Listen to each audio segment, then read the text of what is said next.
नमस्कार दोस्तों।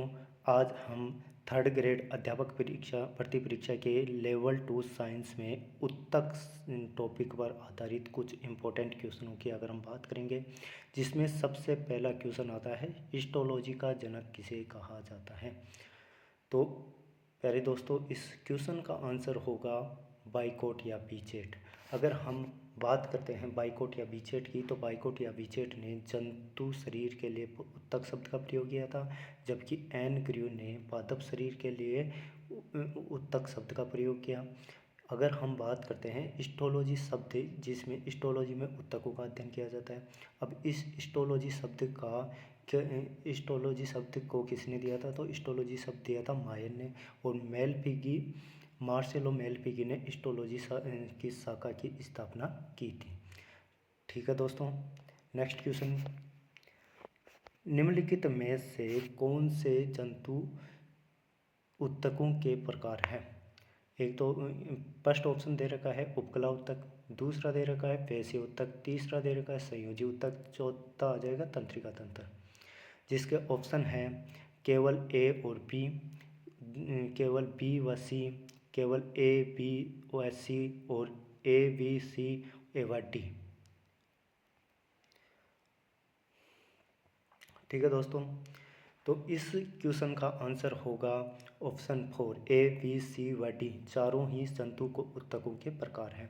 अगर जंतु उत्तकों की अगर हम बात करते हैं, तो संरचना व कार्य के आधार पर 4 प्रकार के होते हैं, उपकला उत्तक, संयोजी उत्तक, पेशीय उत्तक और तंत्रिका तंत्र।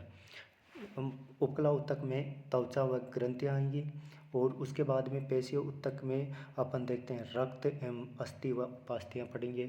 उसके पेशीय उत्तक में कंकाल पेशियाँ पढ़ेंगे, कंकाल पेशियाँ व हृदय पेशियाँ पढ़ेंगे। तंत्रिका उत्तक में अपन पढ़ते हैं तंत्रिका कोशिका, न्यूरोगिलियल कोशिका का अध्ययन किया जाएगा। ठीक है दोस्तों, नेक्स्ट क्वेश्चन की अगर हम बात करते हैं, तो उपकला उत्तक है। उपकला उत्तक, इसके आंसर ऑप्शन होंगे सुरक्षात्मक आवरण होता है, जनिक संरचना होता है, तंत्रिका कोशिका होती है, या तंत्रिकाएं रक्त कोशिकाएं होती हैं। ठीक है दोस्तों इस क्वेश्चन का आंसर होगा सुरक्षात्मक आवरण। उपकला उत्तक सुरक्षात्मक आवरण का कार्य करता है। इसके अलावा अगर उपकला उत्तक की अगर हम बात करें, तो उपकला उत्तक एक तो सुरक्षात्मक आवरण का कार्य करता है। इसके अलावा उपकला उत्तक में पुनरुद्वहन की अत्यधिक क्षमता पाई जाती है, तो जो चोट लगने पर मरम्मत का कार्य इसी उत्तक द्वारा किया जाता है। ठीक है दोस्तों, नेक्स्ट क्वेश्चन की अगर हम बात करते हैं, तो फेफड़ों के वायुकोश व रक्त वाहिकाओं की भित्ति में किस प्रकार का उत्तक पाया जाता है, जिसके ऑप्शन है सल्की उपकला उत्तक, घनाकार उपकला उत्तक, संयुक्त उपकला उत्तक और स्तंभाकार उपकला उत्तक। ठीक है दोस्तों, तो इस क्वेश्चन का आंसर होगा सल्की उपकला उत्तक, ऑप्शन नंबर पहला। सल्की उपकला उत्तक की अगर हम बात करें, तो इसकी कोशिकाएं अत्यधिक पतली, चपटी व कोमल अस्तर का निर्माण करती हैं। इसके अलावा उपकला उत्तक से आहार नाल व मुंह का स्तर ढका हुआ होता है। यह उत्तक मुख्यतः रक्त वाहिकाओं की पेशी में तथा फेफड़ों के वायुकोश या कुपिका में पाया जाता है। ठीक है दोस्तों, नेक्स्ट क्वेश्चन की अगर हम बात करते हैं, तो वक्र की नली तथा लार ग्रंथि के नली के अस्तर का निर्माण कौन सा उत्तक करता है, तो इसके ऑप्शन है घनाकार एपिथेलियम, स्तंभाकार एपिथेलियम, सल्की एपिथेलियम, स्तरित एपिथेलियम। ठीक है दोस्तों, तो इस क्वेश्चन का आंसर होगा घनाकार एपिथेलियम। घनाकार उपकला उत्तक की अगर हम बात करते हैं, तो यह वक्रों के नेफ्रॉन्स के नलिकाकार भागों तथा ग्रंथियों की वाहिनिकाओं में पाया जाता है। इसमें लार ग्रंथियां व सफेद ग्रंथियों के में भी यह उत्तक पाया जाता है। और घनाकार उपकला उत्तक का कार्य होता है स्त्रवण व अवशोषण। ठीक है दोस्तों, नेक्स्ट क्वेश्चन की अगर हम बात करते हैं, तो नेक्स्ट क्वेश्चन है कि आंत्र में पचे हुए भोजन को अवशोषित करती है।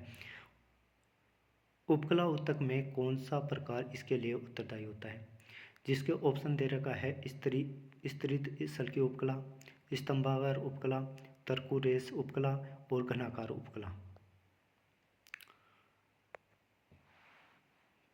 ठीक है दोस्तों, तो इस क्वेश्चन का आंसर होगा स्तंभाकार उपकला उत्तक।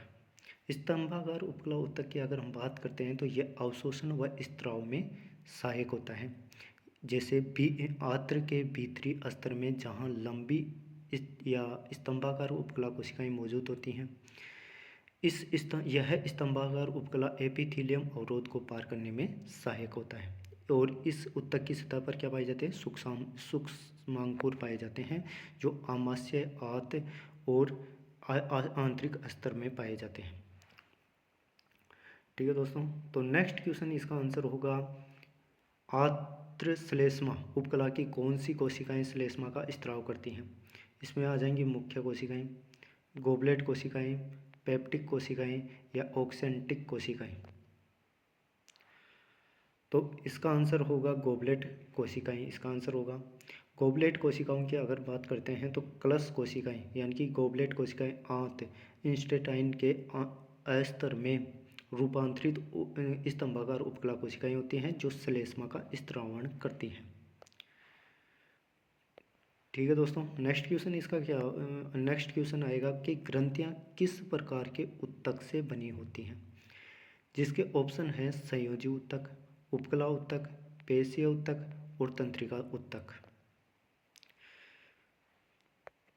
ओके दोस्तों, तो इस क्वेश्चन का आंसर होगा उपकला उत्तक।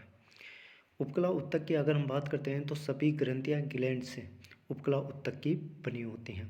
ग्रंथि या ग्लैंड्स की अगर हम बात करते हैं तो ये विशेष रासायनिक पदार्थ स्त्राव करने वाली कोशिका या कोशिकाओं का समूह ग्रंथि कहलाती हैं। नेक्स्ट क्वेश्चन की अगर हम बात करते हैं तो ऐसी कौन सी ग्रंथि है जो बहिस्त्रावी व अंतःस्त्रावी दोनों प्रकार की होती हैं? जिसके ऑप्शन है थायराइड ग्रंथि, पीयूष ग्रंथि, अग्नाशय ग्रंथि और एड्रिनल ग्रंथि। ओके दोस्तों, तो इस क्वेश्चन का आंसर होगा अग्नाशय ग्रंथि। स्त्राव से निकलने के आधार पर ग्रंथियां 3 प्रकार की होती हैं: अंतःस्त्रावी ग्रंथि, बहिस्त्रावी ग्रंथि और विषम या मिश्रित अंतःस्त्रावी ग्रंथि। ठीक है दोस्तों, नेक्स्ट क्वेश्चन की अगर हम बात करते हैं तो नेक्स्ट क्वेश्चन है कि मानव त्वचा में श्वेत ग्रंथियां कौन से प्रकार की होती हैं? जिसका ऑप्शन है एपोक्राइन, होलोक्राइन, एक्सोक्राइन या उपयुक्त सभी। ठीक है दोस्तों, तो इस क्वेश्चन का आंसर हो जाएगा एक्राइन। मानव त्वचा में श्वेत ग्रंथियाँ कहाँ पर पाई जाती हैं? एक्राइन में पाई जाती हैं। ठीक है दोस्तों, तो आज के वीडियो में इतने ही क्वेश्चन। मिलते हैं नेक्स्ट